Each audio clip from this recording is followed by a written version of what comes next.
అవకాశాన్ని సద్వినియోగం చేసుకుంటారని కోరుతున్నాను. పార్వతీపురం మన్యం కేంద్రంలో జర్నలిస్టు సంఘాలు కలెక్టర్ ప్రభాకర్ రెడ్డికి వినతి పత్రం సమర్పించారు. ఆంధ్రజ్యోతి విలేకరి జగన్మోహన్ రెడ్డి హత్య ఘటనను తీవ్రంగా ఖండిస్తూ దోషులను వెంటనే అరెస్టు చేసి కఠిన చర్యలు తీసుకోవాలని డిమాండ్ చేశాయి. జర్నలిస్టుల భద్రతకు ప్రత్యేక చర్యలు తీసుకోవాలని సంఘాలు కోరాయి.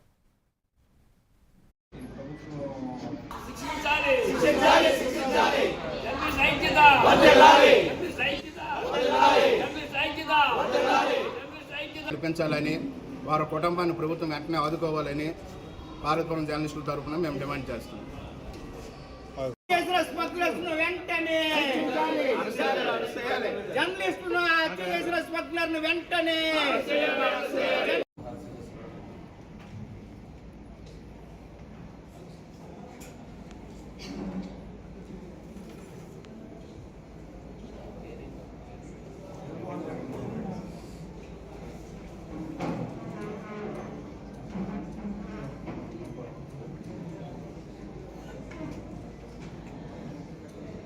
రాష్ట్రంలో ఉంది.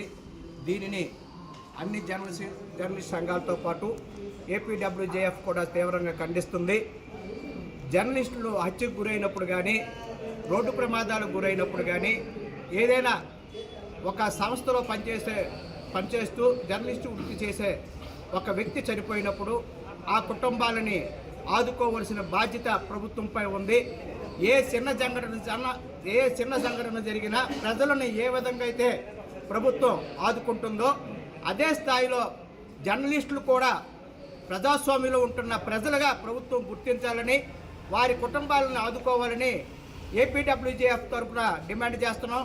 ఇదే డిమాండ్ను అన్ని సంఘాలు కూడా హత్యకు గురైన ఆంధ్రజ్యోతి జర్నలిస్టు కుటుంబానికి ₹1 కోటి ప్రభుత్వం నష్టపరిహారం చెల్లించాలని కోరుతున్నాం. అరెస్టులు చేయడం, బెయిల్పై దుండగులు రావడం సర్వసాధారణమైన విషయంగా మారిపోయింది. కానీ శాశ్వతంగా జర్నలిస్టులకు రక్షణ కల్పించవలసిన బాధ్యత రాష్ట్ర ప్రభుత్వంపై ఉందని ఏపీడబ్ల్యూజేఎఫ్ తరఫున డిమాండ్